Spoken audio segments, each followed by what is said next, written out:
They know the system's going to collapse, so it only seems natural to grab on something you think might be of enduring value. Well, Russia's come out and said publicly that they believe that the dollar reserve system and the fiat money system is bogus and about to collapse. That's why they're buying gold. Do you agree? Well, I mean, the system is basically an imperial system. I've gotten a lot of flack for saying this, but I agree with Michael Hudson's analysis that, after Bretton Woods, they set up this U.S. Treasury bond system, which essentially functions as a way of funneling tribute money into the U.S., basically to support the American military. And largely, it's been the countries that are under U.S. military protection or have military bases all over them that are buying this stuff. So Russia is one of the countries that's calling it like it is, and they've said, like, there is no real difference between American military power and American financial power. If we want to resist one, we have to resist the other. Now, you mentioned foreign policy, and it seems to be a relationship between this money printing and the rise of the petrodollar.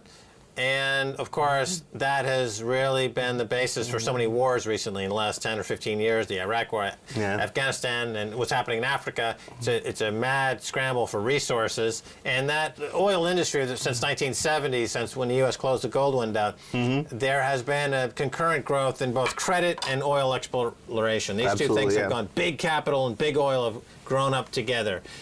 We head into a period now where the credit seems to be falling apart as due to the banking collapse. And so the money to go out there and get oil and to explore oil and to finance the war machine that goes out there to get oil is concurrently falling apart as well. If the credit doesn't start to flow again, then the police state and the war state is going to run out of money. That's what we're hoping is going to happen. Yeah, I mean, anybody who likes peace in the world wants to shut the system down. Right, so the credit bubble collapsing from those who are anti-war, anti-resource grab, anti-imperialism. Absolutely, they're the same thing. You're cheerleading the collapse of credit. Yeah, in the form that it's taken. I mean, a democratization of credit, so that would be peaceful. That would be an alternative. Let's see, the part of the endless war, of course, has been online. It appears the elite and the governments greatly fear what's happening in the digital space. And of course, in the digital space, I don't know if you follow this or not, but a little bit. There's an emergence of cryptocurrency called Bitcoin, which has actually been cited by central banks as something they genuinely fear as being a threat to their monopoly. Another aspect of the emerging online world. What's going on there? Well, I haven't been following that specifically, but any zone of freedom is something that makes these people worry. It's all about stifling anything that looks like it might be an alternative, and especially anything that might be a democratic form of creating money. That's the danger. I mean, if you look at the history of America, the battle's been fought over and over again. I mean, one thing I've been looking at in my new book, The Democracy Project.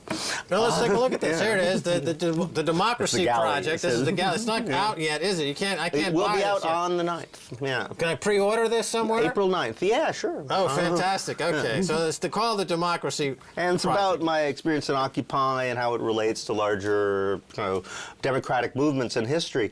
And okay, let me ask you, cut in here for a second. You were you're known for the participation in the Occupy movement. I was one of the early people involved. And the Occupy movement seemed to lack a specific goal. But here we've defined a specific goal, which is to crash the credit system as a way to decapitalize the war machine. So why wasn't Occupy able to make that point more clearly?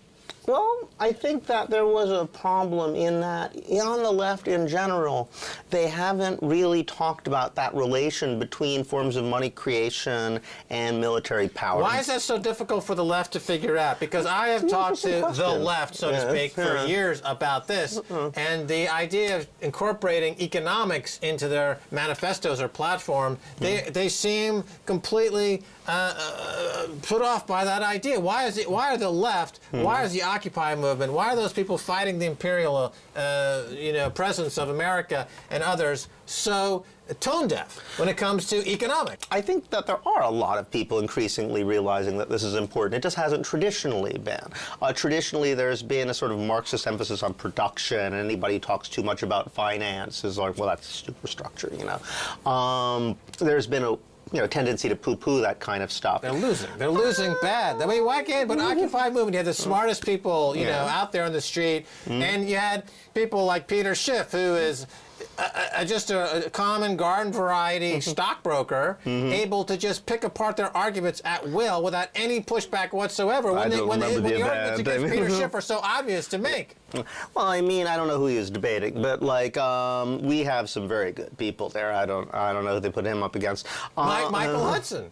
Oh, Michael Hudson, really? Why not Michael Hudson? How come Michael Hudson? I don't know why not. I mean, why isn't Michael Hudson more visible in this whole movement? He's got the intellectual chops for it. He's written the books about it. He doesn't seem like he's embraced by the people really like Michael Hudson. But they don't push him up there as being their chief economist, for example. He could we don't have a chief economist. Why not? It's a democratic movement. It's just like many different people have many different points of view. Now, like within strike debt, for example. Now, there we have an analysis. That's where you go. Those are the people specifically dealing with that. And you see, the thing is, look, this is a movement that's a year old. Like, what social movement has transformed the world in 1 year?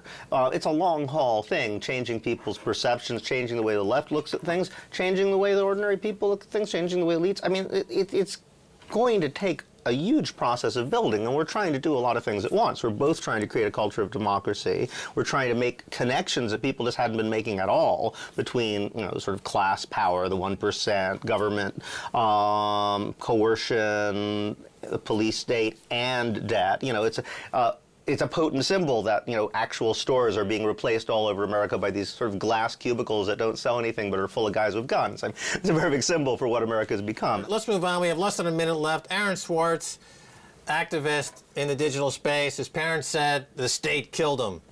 Your thoughts? Well, I mean, it's telling, isn't it, that some of the brightest, most creative, and most principled people in America are simply being singled out to be destroyed.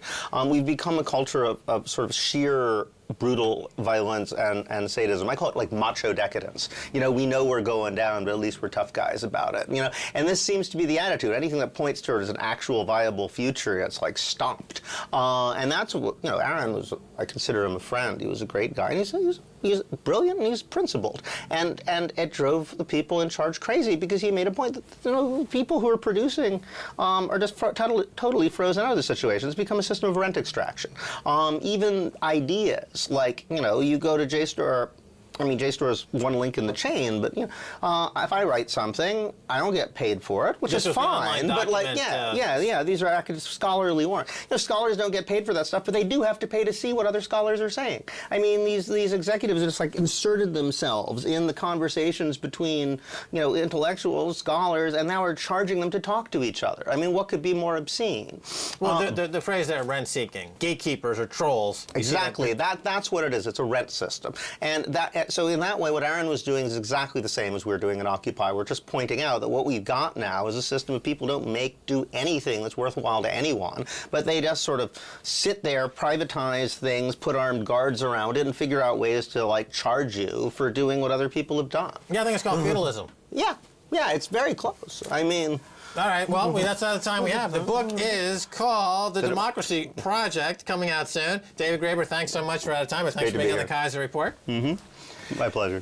All right, and that's all the time we have for this edition of the Keiser Report with me, Max Keiser, and Stacey Herbert. I'd like to thank our guest, David Graeber, author of Debt, The First 5,000 Years, and the newest, The Democracy Project. If you'd like to contact us, you can email our ttv.ru or tweet us at Keiser Report. Until next time, Max Keiser saying bye, y'all.